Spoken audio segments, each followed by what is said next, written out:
అంటే అనుమానం అనేది ఆయన ఫీలింగ్. అలాగే మాట్లాడుతున్నా. ఈవిడేమో ఒకటి చెప్తుంది, ఆయనేమో అసలు ఏమీ లేదంటున్నారు కాబట్టి అసలు ఆ మధ్యలో ఉన్న మనిషి గురించి మనం అసలు తెలుసుకోవాలి. ఆయన వేరే పెళ్లి చేసుకుంటాను అని అనకపోతే ఆవిడ ఇక్కడ దాకా రావాల్సిన అవసరం లేదు. అంత సైకలాజికల్ డిజార్డర్స్ తో ఉందని మనకైతే అనిపించట్లా. మేబీ చూద్దాం. ఇప్పుడు ఆ అమ్మాయిని కూడా పిలిచి మాట. Sure madam. నమస్తే అండి. నమస్తే మేడం. అక్కడ చూసారు కదండి, మీకు ఎదురుకున్న వాళ్ళు తెలుసా మీకు? తెలుసండి. ఏం చేస్తుంటారు మీరు? తను చూసుకోవడం కానీ ఇంట్లో వాళ్ళ ఇంట్లో పని చేస్తున్నారు. మరి ఇప్పుడు ఆవిడ చెప్పింది విన్నారు మీరు, సునీత గారు చెప్పింది విన్నారు, శ్రీనివాస్ గారు చెప్పింది విన్నారు. అవునండి. ఇంతకు ఏది నిజం? సునీత గారు చెప్పింది నిజమేనండి. ఆ? సునీత గారు చెప్పింది నిజమే. మీకు అతనికి అక్రమ సంబంధం ఉంది అంటున్నారు. అవును. అదేంటండి, మీకు పెళ్ళయిందా? నాకు పెళ్ళైందండి. పిల్లలు ఉన్నారా? పిల్లలు లేరు. మరి పెళ్ళయిన తర్వాత మీ ఆయన ఉన్న తర్వాత మీరు ఇది ఇంత ధైర్యంగా చెప్పేస్తున్నారు ఏంటండి, అక్రమ సంబంధం ఉంది అని చెప్పేసి? యాక్చువల్గా మేడం ఏంటంటే నేను వాళ్ళ ఇంట్లో పనికని వెళ్ళానండి. తను ఏం చెప్పారంటే ఇలా యాక్సిడెంట్ అయ్యి తనకి ఇలాగా వెన్నుపోసి ఇరిగింది, తన సంసారానికి పనికిరాదు, ఇంకా అందుకని నేను నీతో ఉంటానని చెప్పేసి అని జీవితాంతం ఎలాగో మా హస్బెండ్ తాగుపోతు సరిగ్గా ఏం పోషించారు మమ్మల్ని, సంపాదించి నేనే జాబ్ చేసి పోషించాలి, ఇక నా వల్ల కాదని చెప్పేసి నేను కూడా ఆయన ఖర్చు పెట్టి చూస్తున్నాడు కాబట్టి నేను కూడా కమిట్ అవ్వాల్సి వచ్చింది.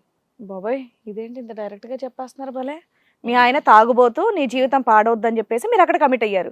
మరి ఇప్పుడు మీ వల్ల ఈవిడ జీవితం పాడైపోద్ది కదా. అంటే ఆయన చెప్పింది ఏంటంటే ఆవిడ సరిగా చూసుకోవట్లేదని, ఆయన అనుమానిస్తున్నారని, వేధిస్తుందని. బెడ్ మీద ఉన్న ఆవిడ ఇంకేం వేధిస్తుందండి? ఆవిడకే బాలిక బెడ్ మీద ఉందనే కదా మీరు వెళ్ళి వాళ్ళ ఇంట్లో పని చేస్తున్నారు. అవును. ఆవిడ పరిస్థితి మీరు చూస్తున్నారు కదా, చూసిన తర్వాత ఎలా వేధిస్తారు చెప్పండి? లేచేమన్నా కొడతదా లేకపోతే జుట్టు పట్టుకుని లాగి కూడా? ఆయన ఫోన్ ద్వారా వేధిస్తుందంటండి, అంతకు ముందు కూడా అలాగే చేసేదాన్ని. బెడ్ మీద ఉన్న ఆవిడ పాపం పని చేస్తున్నాడు, మా ఆయన పిల్లల్ని చూసుకుంటున్నాడు అన్న జాలితో ఉంటారు ఏ ఆడవాళ్ళైనా సరే. ఎలా హింసిస్తుంది, ఎలా వేధిస్తారు చెప్పండి? ఆయన వింటాడు అలాగా చెప్తే? ఆయన మాత్రం చెప్పింది అదేనండి, ఎందుకంటే నేను కూడా చూస్తూ ఉండేదాన్ని కాబట్టి. ఆవిడ నోటు ఎలా వేధించింది చెప్పండి? ఆ అమ్మాయి ఆవిడ నోటుకు వచ్చినట్టు పిలుస్తుందండి, ఒక మర్యాద. ఎలా పిలుస్తుంది చెప్పండి? చెప్పండి, ఒక మాట చెప్పండి. ఆయన పేరు పెట్టి పిలవటం, ఒరే ట్రాని పిలవటం, ఇలా తన ఇష్టం నోటుకు వచ్చినట్టు మాట్లాడేది. ఆవిడకి ఏమైనా పిచ్చి పట్టిందా అలా పిలవడానికి? నీ ఇష్టం వచ్చినట్టు అరిచేది మేడం ఆవిడ. నీకెందుకు? వాళ్ళ ఆయన్ని 190 భాషలతో పిలుచుకుంటది, అది వాళ్ళిద్దరి ఇష్టం, నీకెందుకు? వాళ్ళ 15 ఏళ్ల కాపురం అమ్మ, అది వాళ్ళ ఇష్టం. పని చేయడానికి వచ్చిందని పని చేసుకొని వెళ్ళిపోవాలి కామ్గా. లక్ష్మి గారు, మీరు ఎవరి సహాయం కోసం వచ్చారు? ఎందుకు వచ్చారా ఆ ఇంట్లోకి రావడానికి? పర్పస్ ఏంటి? మీరు ఆవిడని చూసుకోవడానికనే వచ్చానండి. చూసుకోవడానికి వచ్చి అతను చూసుకుంటున్నారు ఏంటి? మీరు మీ ఆయన మిమ్మల్ని చూసుకోలేదు కాబట్టి మీరు ఏ మొగాళ్ళు వస్తే కనుక ఆ మొగాళ్ళని చూసుకుంటారా? ఇదేనా మీ వృత్తి? ఇది ఎన్నో చాప్టర్ మీ జీవితంలో? ఏం లేదండి, ఇప్పుడు ఏంటంటే పనికొని వచ్చాను. ఎన్నో చాప్టర్ మీ జీవితంలో, ఇలాంటి చాప్టర్లు ఎన్ని ఉన్నాయి? మీరు పని అనేటటువంటిది మీ వృత్తి. ఆ ఇంట్లోకి వెళ్ళిన తర్వాత భార్యాభర్తల మధ్యన ఉండేటటువంటి సమస్యల్ని అడ్వాంటేజ్ తీసుకుని మగవాళ్ళని ఎత్తుకెళ్ళేటటువంటి తత్వం మీలో ఉంది. ఇది ఎన్నో చాప్టర్, ఎన్నో ఎపిసోడ్ ఇది. అంతకు ముందు నేను ఎవరితో ఏమి లేదండి. ఆయన ఏంటంటే నాకేం చెప్పారంటే ఆవిడ పనికిరాదు కాబట్టి నన్ను పెళ్లి చేసుకుంటా అని కూడా మాట ఇచ్చారు. అంటాడమ్మా మగాడు 100 అంటాడమ్మా. ఆవిడ మంచం మీద పడున్నది, ఆవిడని చూసి నువ్వు జాలి పడాలా? మగవాడు కోరికలు తీర్చాలా? ఏంటి నీ ఎజెండా? ఆవిడ కూడా నోటుకు వచ్చినట్టు మాట్లాడేది కదండి, నేను కూడా చూసేదాన్ని. మాట్లాడిందా? వాళ్ళ ఆయన మాట్లాడిందా? వాళ్ళ ఆయన్ని నీకెందుకు అని ఇందా నుంచి అందుకు అంటున్నానమ్మా. వాళ్ళ ఆయన కన్నా అంటదో, బుజ్జ అంటదో, ఇంకేదన్నా తిట్టుకుంటుందో, ఆవిడ ఇష్టం. వాళ్ళిద్దరికి సర్వ హక్కులు ఉన్నాయి. నువ్వు మీ ఆయన్ని ఎప్పుడు తిట్టవా? మీ ఆయన నిన్ను ఎప్పుడు తిట్టడా? గారంతో తిట్టుకునే వేరు, కోపంతో తిట్టుకునే వేరు. వాళ్ళిద్దరు వాళ్ళ ఇష్టం, వాళ్ళు ఎట్లానో మాట్లాడుకుంటారు. నువ్వెవరో వెళ్ళి ఉద్ధరించడానికి? నీ అవసరానికి నువ్వు వాడేసుకుని అక్కడ నేను ఇంటి పనికి పిలిచారో, ఒంటి పనికి పిలిచారో, వంట పనికి పిలిచారో నాకు అర్థం కావట్లా. 15 years ప్రయాణం అమ్మా అది. నువ్వు మధ్యలో వచ్చి ఆ పంచాయతీ తీర్చడానికి నువ్వు వెళ్ళి అతనితో పాటు ఉండాలనో పెళ్లి చేసుకోవాలనే ఉద్దేశం అక్కర్లేదు. ఏమయ్యా, ఇంత ప్రాబ్లం ఉన్నప్పుడు విడాకులు ఇచ్చి నువ్వు ఎప్పుడో పెళ్లి చేసుకోవాల్సింది కదా. నాలాంటి పని అమ్మాయి వచ్చేంత వరకు నువ్వు ఎందుకు వెయిట్ చేస్తున్నావు, నాకెందుకు ఈ ప్రపోజ్ చేసావని చెప్పి అతను చెంప పగలగొట్టాలా? అవును కదా. నాకైతే మాత్రం ఆయనతోనే ఉంటానండి, ఎందుకంటే అమ్మా ఉంటావో చస్తావో అది వేరే విషయం, ఉంటావా చచ్చిపోతారనేది వేరే విషయం. ఆయన నాకు అప్పుడు మాట ఇచ్చారండి చేసుకుంటానని చెప్పని. ఇక్కడ నువ్వు ఒక మోరల్ ఇష్యూ గురించి వచ్చావు. ఏంటి, మంచాన పడినటువంటి ఒక భార్యకి సహాయం చేయడానికి వచ్చావు. అలా కాకుండానే ఆవిడ మంచం మీద ఉన్నందుకు నువ్వు సంబరపడుతున్నట్టు అనిపిస్తుంది. ఇక్కడ నువ్వు హ్యాపీగా ఉన్నట్టు అనిపిస్తుంది. హ్యాపీగా ఏం లేదండి. హ్యాపీయే. మీ ఆయన ఏం చేస్తావు? శారీరక సుఖంతో పాటు మానసిక రోగాన్ని ఇచ్చావు అమ్మాయి. ఆయన అసలు నన్నేం పోషించరండి, మా ఇద్దరి మధ్య ఏమీ లేదు. మీ ఆయన ఏం చేస్తావు? ఇంట్లో ఆయన పెట్టుకుంటావు, ఇక్కడ ఎన్ని చేసుకుంటావా? లేదండి, ఆయనకి డైవర్స్ చేసి నేను పెళ్లి చేసుకుంటాను. అదే ఇప్పుడు ప్రేమ లాంటి ఏమీ లేవు. డైరెక్ట్ ఆయన బాగా చూసుకుంటాడు, నాకు 3 పూట్ల తిండి పెడతాడు కాబట్టి ఆయన దగ్గరికి వెళ్ళిపోతా. ఇలాగే ఇప్పుడు వేరే వాళ్ళు వచ్చారనుకో, రామ్మ నేను నీకు 3 పూటలు తిండి పెడతాను, నేను చూసుకుంటానంటే అటు వెళ్ళిపోతావా? వాళ్ళ దగ్గరికి ఎందుకు వెళ్తానండి? తనంటే ఇప్పుడు తనతో కాబట్టి ఉంటున్నాను కానీ వేరే వాళ్ళతో ఎందుకు వెళ్తాను అట్లా? ఏంటమ్మా 1 year లో నీకు అంత గొప్పగా కనిపించింది ఏంటమ్మా అతనిలో? 1 year లో వేరే వాళ్ళతో 15 ఏళ్ల భార్యకే దికాణం లేదు. ఇక్కడ నోరు మీద మా ముందు అబద్ధం చెప్పేశాడు. నిన్ను అపురూపంగా చూసుకుంటాడని నువ్వు ఎట్లా నమ్ముతున్నావు? నాకు మాట ఇచ్చాడు మేడం చూసుకుంటానని చెప్పి. ఈవిడికి ఆల్రెడీ 7 అడుగులు రెడిసి ఈవిడికి మాట ఇచ్చాడు తల్లి. జీవితాంతం బాగా చూసుకుంటానని తాళిబొట్టులో ఉండే పాయింట్సే అవి. మాట ఇచ్చాడు వదిలిపడేసాడుగా, ఇప్పుడు పక్కన దుకాణం పెట్టాడుగా నీతో. నువ్వు ఆ మాటకి ఎట్లా వాల్యూ ఇచ్చేస్తున్నావు, ఎట్లా నమ్ముతున్నావు? పైగా మీ ఆయనకి డైవర్స్ ఇచ్చేస్తావా? ముందు అది ఆడవాలే. మీ ఆయనకి డైవర్స్ ఇవ్వడానికి ఎంతవరకు ఛాన్స్ ఉంది, ఇవ్వగలవా లేదా, డైవర్స్ వస్తాయా లేదా చూసుకోవా? వీళ్ళ ముగ్గురు పిల్లలు ఏమవ్వాలి? నువ్వు చూస్తావా వీళ్ళందరినీ? అతనేదో గిట్టుబాటుగా ఉన్నాడని ఆ ఇంట్లోకి వెళ్ళావు, కాటేసావు, చక్కగా పట్టుకున్నావు, గిట్టుబాటు అవుతుంది ఫైనాన్షియల్గా అనుకుంటున్నావు, ఎదురు విచ్చలవిడిగా మాట్లాడుతున్నావు, నోటికి ఎంత వస్తే అంత. ఇదే స్థితిలో నువ్వు ఉంటే అమ్మాయి వచ్చి చేస్తే నువ్వు ఊరుకుంటావా? ఏమ్మా నీకు వెన్నుపోసి ఎరగలేదనా? మొత్తం అందరూ అటువైపు ఇటువైపు కుటుంబ సభ్యులు వచ్చి నీ వెన్నుపోసి ఎరగొట్టి నిన్ను పొడుగోబెడతారు. అప్పుడు మేము పంపిస్తాం మీ ఇంటికి ఒక లేడీని సర్వీస్కి. ఎక్కడి నుంచి వస్తారమ్మా తల్లి?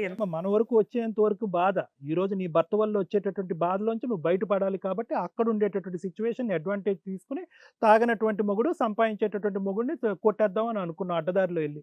అరదారిలో వెళ్ళాం కాదండి, ఆయన అంటే ఇష్టం కాబట్టి. ఏ నువ్వు చేసింది తప్పు, మళ్ళీ ఇది అడ్డదారి కాదు, దొంగదారి, డెకైటీ దారి అంటారు దీన్ని. ఏం బాబు నీకు తెలుసా ఈ దుకాణం అంతా మీ ఆవిడ ఇలాంటిదని? మేడం నమస్తే మేడం, నా పేరు రవి మేడం. ఆ, మా ఆవిడకి నాకు పెళ్ళి అయ్యి 5 సంవత్సరాలు అవుతుంది మేడం. నేను మంచిగా చూసుకుంటున్నాను మేడం, ఏ సమస్య. ఏదో తాగుబోతు అంటుంది, నువ్వు తాగుబోతు అవడం వల్ల ఆ పిల్ల తిరిగిపోతా అయ్యింది. తాగుబోతు అంటే నాకు కొంచెం డ్రింకింగ్ ఉంది మేడం. డ్రింకింగ్ పని చేస్తావా? జాబ్ చేస్తున్నా సార్ మేడం. ఎంత వస్తుంది శాలరీ? నాకు ఒక 15,000 వరకు వస్తుంది. ఇంట్లో ఖర్చులకి ఇస్తావా, తాగేస్తావా? ఇస్తాను ఇవ్వడు మేడం, మేడం, తెచ్చిన ఒక్క రూపాయి కూడా ఇవ్వడు కూడా మేడం. ఆవిడకే ఇస్తాను మేడం. ఆవిడ అంటే మెయింటెనెన్స్ ప్రకారం ఆవిడ పెళ్ళి ఎంతకాలం అయింది రవి మీది? 5 years అయింది. ఎందుకు పిల్లలు లేరు? పిల్లలు అంటే అది అంటే మేము హాస్పిటల్ తిరుగుతున్నాం మేడం. అది నువ్వు తాగుడు వల్ల నీకు పిల్లలు పుట్టట్లే, ఆ వచ్చిన 15,000 నువ్వు పొట్టలో వేస్తున్నావు, ఆవిడేమో ఎళ్ళమ్మడి పడి తిరిగి ఎవరి సంవత్సరాలు నాశనం చేద్దామని చూస్తుంది. ఇక్కడ డౌట్ అంటే నాకు డ్రింకింగ్ అలవాటు ఉన్న పిల్లని బాగా చూసుకోవడం తెలుసు మేడం, నేను చూసుకుంటున్నాను కదా. మరి ఆవిడతో డిస్కస్ చేయి. ఆవిడ ఏమంటుందంటే అసలు నన్ను అంత చూసుకోరు తెగించి కాబట్టి మాట్లాడుతుంది. నేను రోడ్డు మీద పడ్డాను లేగిసి నువ్వు ఒకటి బేకాలి కదా, నువ్వు కరెక్ట్ వాడివి అయితే వింటున్నావేంటి స్టోరీ మాలాగా? మాకే కోపం వస్తుంది, ఒక అమ్మాయి జీవితం నాశనం చేసింది ఇక్కడ. అలా చేయదు మేడం, నాకైతే ఎప్పుడు ఆ డౌట్ రాలేదు మేడం. అబద్ధం. కదయ్యా నీ నీ పక్కన, ముఖం ముందే మాట్లాడుతుంది నీ కదా. పక్కనే మాట్లాడుతుంది కదా అప్పటి నుంచి, నీ కోపం రావట్లా? ఇదేదో మేము అబద్ధాలు చెప్పినట్టుంది, నీ ముఖం మీద మాట్లాడుతుందిగా. నా దగ్గర కొంచెం మంచిగా మాట్లాడి ఫస్ట్ టైం చెప్తున్నారు ఆవిడ, చాలా రోజులు బట్టి చెప్తున్నారు. ఫస్ట్ టైం నాకు చెప్తుంది సార్. ఆవిడ చెప్పిందంటగా మీకు ఆల్రెడీ. ఆవిడ నాకెప్పుడు ఏం చెప్పలేదండి, ఆవిడ చెప్పిందంత అబద్ధం. నాకెప్పుడే కంప్లైంట్ అయితే మేము ముందే చూసుకుంటాం. కాదు ఇప్పుడే ఫస్ట్ టైం చెప్తుందా? ఫస్ట్ టైమే జరుగుతుంది సార్ ఇది. సరే ఇప్పుడు జరిగింది తెలుస్తోంది కదా, ఇప్పుడు ఏమంటారు మీ ఆవిడతో? ఏం చెప్తారు చెప్పండి. ఇలా ఎప్పుడే జరిగిందా ఈవిడతో ఇలాగ వేరే వాళ్ళతో వెళ్ళటం, వేరే వాళ్ళ ఇంటికి పని వెళ్ళటం, ఇలాంటిది ఎప్పుడు లేదు, ఇదే ఫస్ట్ టైం. ఈ 5 years తో ఫస్ట్ టైం వింటాం ఇదే. ఆవిడ అలా చేయదు సార్, ఇప్పుడు 5 years నుంచి చూసుకుంటా. అరే ఇప్పుడు చెప్తుంది కదా అయ్యా పక్కన, ఇప్పుడేమంటావు చెప్పు. నీ పక్కన నీ పెళ్ళం ఇంతలా మాట్లాడుతుంది, నువ్వు వద్దు నాకు, నేను ఆడనే కట్టుకుంటాను, ఆడతో వెళ్ళిపోతాను అంటుంది నిన్ను వదిలేసి. అసలు మీరు అందరూ ఎలా చెప్తున్నారంటే ఎవరో ఎదురింటోడు పక్కింటోడు స్టోరీ చెప్తున్నట్టు ఉన్నారు. మేమేమనుకుంటామంటే కనుక ఇది మీ ఇంట్లో బాగా అలవాటేమో, ఆవిడ అలా వెళ్తూ ఉంటుంది పనులకని వెళ్ళి మగాళ్ళతో వెళ్ళిపోతూ ఉంటుంది, నువ్వు వెనక్కి తీసుకొస్తావేమో, లేదంటే నువ్వు తాగినటువంటి మత్తులో పడుకోవటం వల్ల ఆవిడ ఇది కొనసాగుతుందని అనుకోవాలి. నీలో ఒక ఇమోషన్ లేదు, ఒక కోపం లేదు, ఒక బాధ లేదు, ఒక బెంగ లేదు. అలా అని కాదు సార్, ఇప్పుడు నేను మంచిగానే చూసుకుంటాను.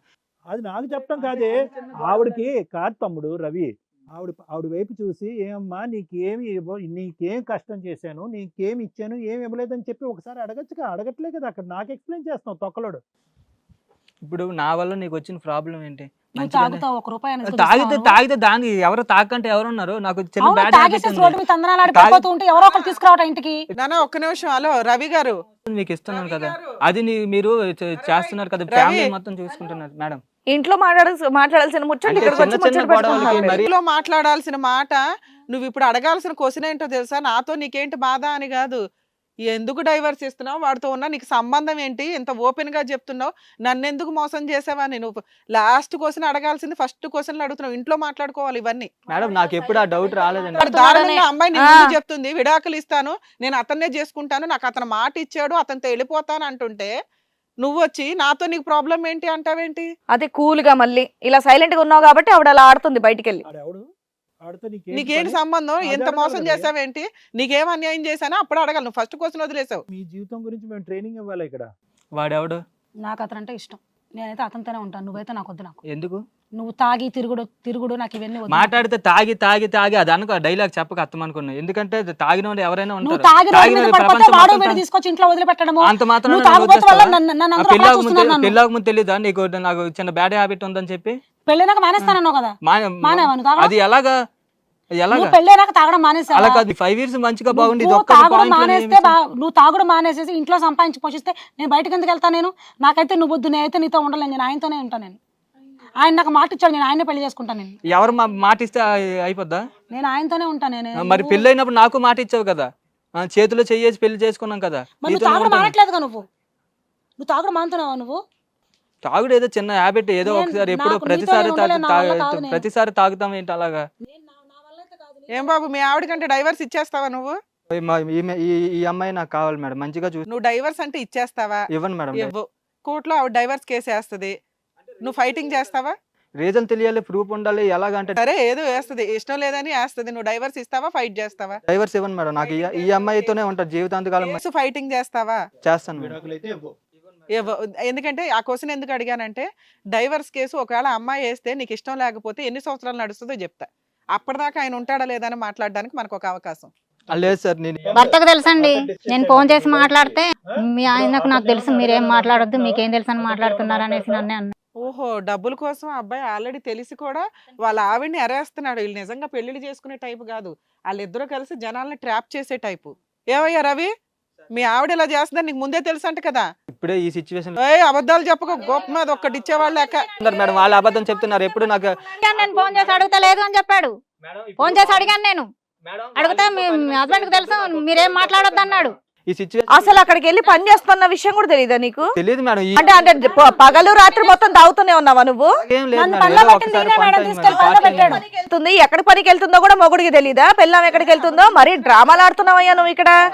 అంటే నువ్వు తాగుపోతావు అంటే అమ్మాయి చెప్పేది కరెక్టే, పగలు రాత్రి అంతా బాగా తాగి పడిపోతున్నట్టున్నావు, అమ్మాయి ఎక్కడ పడితే అక్కడికి వెళ్ళిపోతుంది అక్కడికి. అదే అలాగే మేడం, అది సాధ్యం కాదు కదా మేడం. మరి తెలీదని ఎందుకంటున్నావు నువ్వు?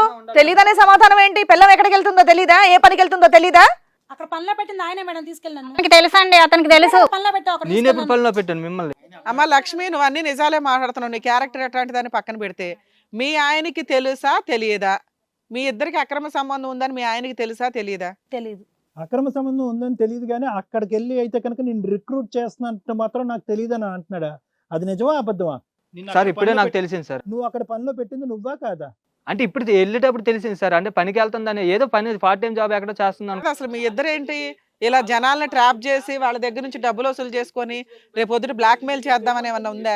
చెప్తారని వచ్చాను సార్. కాదు, ఇప్పుడు ఆవిడ ఏమంటుందంటే కనుక మీరిద్దరు గూటుబుట అని, మీరిద్దరు కావాలని చెప్పి అందరి ఇళ్లలోకి ఇలా దూరి ఆర్థిక పరమైనటువంటి దీన్ని మీరు అడ్వాంటేజ్ తీసుకుంటారని చెప్తుంది.